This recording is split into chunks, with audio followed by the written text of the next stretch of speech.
Salut, salut mes amours, comment est-ce que vous allez? J'espère que vous portez bien. Alors, bienvenue sur ce nouveau numéro de Njapapsu Echo 237. Je reste et je demeure votre artiste colonel Clarisse K, la fille de Beyoncé Kamer. L'équipe 237 s'est déportée comme ça du côté de Bapa. Bapa est situé dans les hauts plateaux. Il a une superficie de 15 km² pour plus de 5000 habitants. Mais ce n'est pas ce qui nous intéresse, mes youyou adorés. Ce qui nous intéresse, c'est ce chef-d'œuvre architectural qu'est ce musée que nous voyons tous derrière moi. Alors, je vous amène pour que le médiateur culturel Joël Njunkwe nous explique de quoi il en est. Mes youyou adorés, la découverte, c'est tout de suite et maintenant. Moi, c'est Joël Njunkwe, conservateur du musée Casse patrimonial de Bapa. Je vous souhaite la bienvenue. Alors, le musée qui vous accueille aujourd'hui est bâti autour du thème Homme, Nature et Croyance. Et il y a 7 espaces à découvrir. Le musée est ouvert de mardi à dimanche à partir de 9 h jusqu'à 17 h. Également, on a ces 7 espaces qui développent chacun un thème spécifique. On a le thème découvrir, s'imprégner, puis on a également créé et construit, savourer, guérir. Nous avons aussi cogiter et enfin se fondre.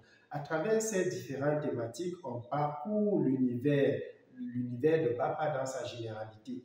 Et le musée donc a ouvert ses portes en mars 2018, inauguré par l'ancien ministre des Arts et de la Culture, le professeur Narcisse Moine Kombi. Alors sans plus tarder, nous allons découvrir quelques espaces. Alors ici, il est question de présenter le savoir-faire local, puisque le musée promeut également le savoir-faire local. Nous avons ici la décoration à partir des feuilles sèches de raffia utilisées pour décorer l'intérieur. Alors, et le panneau nous présente en image Sa Majesté Sime David, qui est l'initiateur de ce musée et le génie même dans sa généralité. Il est monté au trône en 1993 et c'est lui donc qui a permis à ce que ce musée ouvre ses portes en mars 2018.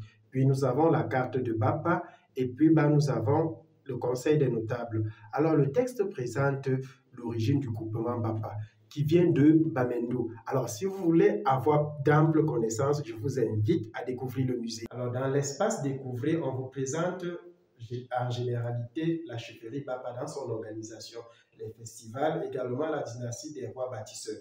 Ici, par exemple, nous avons le roi fondateur de la chefferie Bapa, Fei-Chouameniel, ainsi jusqu'à Sa Majesté Nokimi David, le père et le prédécesseur de l'actuel roi. Alors, pour savoir plus sur la chefferie, son organisation, son histoire, je vous invite à découvrir le musée de Bapa. Espace S'imprégner nous invite à découvrir l'environnement de Bapa, Bapa encore appelé Pango, c'est-à-dire peuple ou village de Rocher. On a ici, là, au niveau de la faune et la flore, les merveilles que nous offre dans la nature. Nous pouvons donc découvrir le musée de Bapa, également découvrir l'environnement de Bapa à travers son paysage pittoresque qui offre des sites touristiques attrayants. L'espace créé et construit nous balade dans l'univers de la création où le peuple s'exprime à travers des objets qu'on utilise au quotidien pour la vannerie, l'esthétique corporelle et bien d'autres. Venez à Bapa, vous en saurez plus. Alors, ici, nous sommes dans l'espace savouré qui nous invite dans l'univers culinaire. Nous avons le coin de cuisine, la cuisine traditionnelle, la cuisine africaine, où on a la marmite posée au feu et l'ensemble des outils utilisés pour la cuisine. Nous avons également le grenier utilisé pour le séchage des denrées alimentaires telles que le maïs, le haricot et bien d'autres. Et nous avons aussi de ce côté la synthèse de la gastronomie camerounaise qui présente les différents repas qu'on trouve au Cameroun, que ce soit dans l'air culturel Grasfil, à travers le bon taro à la sauce jaune, le couscous cuit qui est un repas de maternité, le coquille, le condré, le pilinguin, le maïs à la prune, les melons, les damas, un plat concocté de viande de rat et de tubercules de macabo, le héros avec le watafoufou,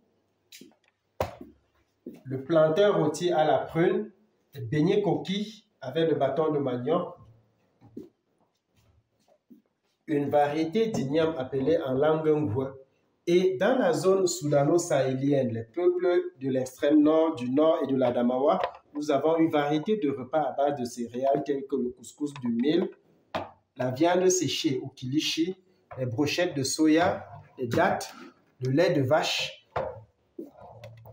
Et dans la zone forestière, c'est-à-dire le groupe D-Power, on a le mets d'arachide, le coq, le sanga, le ndomba, le tobekon, le namgon ou le mets de pistache. Alors, lorsqu'on se rend dans la zone côtière, c'est-à-dire le littoral, on a comme repas là-bas le poisson beurré au bâton de manioc, encore appelé miondo. On a le ndolé au plantain mûr. On a le mitumba. On a le bongo chobi. On a le poisson fumé. On a également les brochettes d'escargot.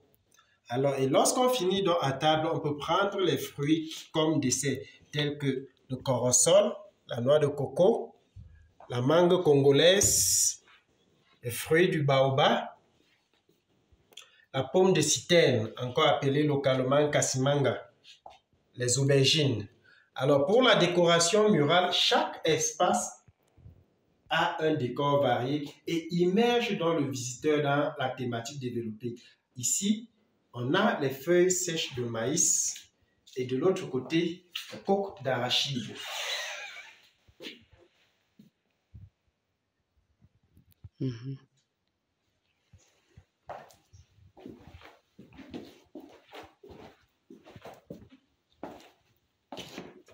L'espace guéri plonge le visiteur dans le rituel de guérison. On guérit sur le plan mental et physique, d'où le rituel de guérison présenté à ce niveau est un élément important qui entre dans la symbolique de guérison, c'est l'utilisation des éléments de la nature tels que les animaux.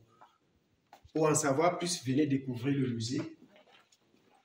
Et l'espace cogité invite à la sensibilisation sur les principes à développer pour la protection de l'environnement. Là, nous avons la maquette de la chefferie avec les outils toujours puisés de notre environnement.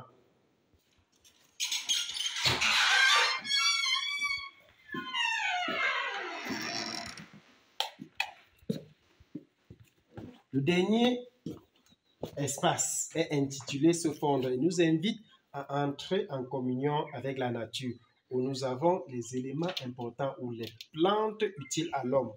Venez si vous voulez savoir. Peut-être vous trouverez guérison ici. Merci. Alors, mes youyou adorés, j'espère que vous avez aimé. Alors, n'hésitez pas de faire un tour au musée de Bapa, découvrir toutes ces merveilles. À l'espace marchand, vous rentrerez sûrement avec des cadeaux souvenirs. Je vous adore. Bisous, bisous et ciao, ciao. À la prochaine pour un nouveau numéro de Njapapsu Eco 237. À bientôt.